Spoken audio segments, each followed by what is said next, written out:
ዛሬ ይዤላችሁ የመጣሁት ላይቭ ላይ የተዋረዱ እና የማይገባ ተግባር ያደረጉ ታዋቂ ኢትዮጵያውያን ነው። ከዛው አፈቅርሻለሁ አስብሻለሁ እናቴ አይኖች ደግሞ ሲያምሩ አንደኛ የኢቢኤስ ጋዜጠኛዋ መቅደስ ደበሳይ በራሷ የቲክቶክ አካውንት ላይ ከፍቅረኛዋ ጋር በተኛችበት የቀረጸችው አሳፋሪ ቪዲዮ ነው። እሱም ህዝቡን እያነጋገረ ይገኛል። ሁለተኛ የቃናዋ ጋዜጠኛ ዳናይት መክብብ ከጓደኞቿ ጋር በመተዝናናበት ወቅት ሰክራና ስታጨስ በተለቀቀው ቪዲዮ ነበር። እሱም በጣም አነጋጋሪ ሆኖ ህዝቡንም አስቆጥቶ ነበር። ብሎም ከስራዋ ልትባረር እንደነበረም ተነግሯል።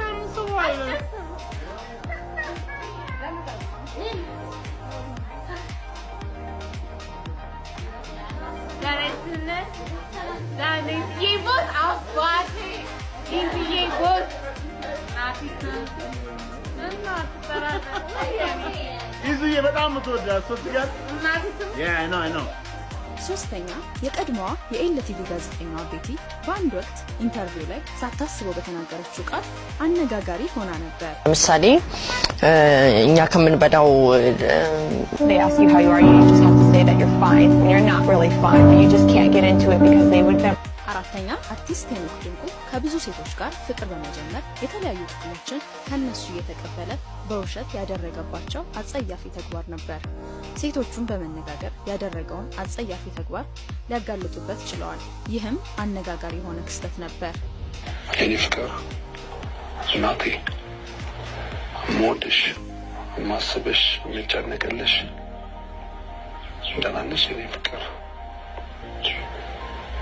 ምን ያህል ለማስበሽ ምን ያህል ለሞድሽ ታውቂያለሽ እናቴ። ስላንቺ ሳላስብ ያለፈች አንዲት ደቂቃ የለችም። እሺ ሁሌም እወድሻለሁ ሁሌም አስብሻለሁ። እሺ ማማዬ። አምስተኛ ማርያማዊት አባተ በአንድ ወቅት ከልጅነት ፍቅረኛዋ ጋር በተነሳችው የእርቃን ፎቶ አሁን ላይ የድሮ ፍቅረኛዋ ታዋቂ ከሆነች በኋላ ፎቶዋን በመልቀቅ ስሟ እንዲጠፋ አድርጎባታል። ይህ ለማርያማዊት በጣም ከባድ ነበር። ስድስተኛ ሳሮን አየልኝ በፋሲካ በዓል ቀን የክርስቶስ ልደት ነው በማለት እያከበሩ በለቀቀችው ቪዲዮ ነበር። እሱም ብዙ ሰውን አስቆጥቷል። ያስከፋ አልመሰለኝም ነበር ምክንያቱም ወርቅ ስለነበረ ኖርማል ነው ብዬ ነበር ያሰብኩት። ምክንያቱም ጌታችን ኢየሱስ ክርስቶስ ያለ ማለት ተሰቀለበት መስቀል የእንጨት ነበርና የወርቁ ኖርማል መስሎኝ ነበረ። እኔ በቅንነት ነበር ያደረኩት። ክፋቱ አልታየኝም ነበር። ሰባተኛ ሳራቲ ምን ላርግል የተሰኘው ሙዚቃዋን ከግጥም ጀምሮ እንደሰረቀች በወጣባት ቪዲዮ አነጋጋሪ ሆና ነበር። እሷም ሙዚቃው የራሴ ነው በማለት ጥፋቷን ሳታምን መልስ ሰጥታ ነበር። ነገር ሙዚቃውን ተከትሎ በአጠቃላይ እኔ የመጀመሪያ ግጥምና ዜማዬን ከሰራውኝ በኋላ ሁለት ገጣሚዎች ተሳትፈውበታል። የተሳተፉትም ገጣሚዎች አንደኛው ሳሚና ይባላል፣ አንደኛው ምዕራፍ አሰፋ ይባላሉ። ለሁለቱም ክፍያውን የፈጸምኩት ሙዚቃውን ባቀናበረው በሙሳ ማቲ አማካኝነት ነው። ስምንተኛ ጋዜጠኛ ትግስት በጋሻው በፋና ቲቪ ላይ ከአንድ እንግዳ ጋር ቆይታ ያደረገች ስሙን መጥራት ፈቅዷት በተደጋጋሚ በተሳሳተ ስም ስትጠራው ላዩ በተለቀቀ ቪዲዮ አነጋጋሪ ሆና ነበር። እንግዳችን ዶክተር አብዱልቃድር አህመድ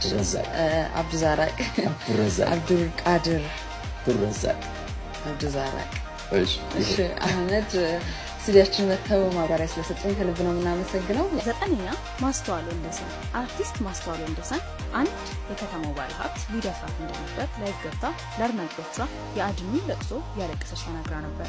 ከዛም ጥፋቱ የሷ እንደነበርና ለገንዘብ ብላ የገባችበት ጉዳይ ያለ መስማማት ችግር ሆኖ ተገኝቷል። ያው ከኔ ጋር ሰላም መፍጠር አልፈለገም። የኔ ሞራልም ሆነ አይምሮ መጠበቅ አልፈለገም። ብዙ ሰዎች አልገባችሁም የተፈጠረው ነገር አዲስ አበባ ነው ዱባይ ላይ አይደለም። አስረኛ የሙዚቀኛው ኤልጃክ ገርልፍሬንድ ናት። አሁን ላይ በሙዚቃ ስራዎቹ በመታወቅ ላይ የሚገኘው ኤልጃክ ፍቅረኛው ቺት እንዳረገችበት ላይቭ ገብቶ በመናገሩ የፍቅረኛው ተግባር አነጋጋሪ ሆኖ ነበር። ፍቅረኛውም በቲክቶክ ስራዎቿ የምናውቃት ሰጥቶ አሁን ላይ በፈጸመችው ተግባር አነጋጋሪ ሆናለች። ከሀገሩ ሲወጣ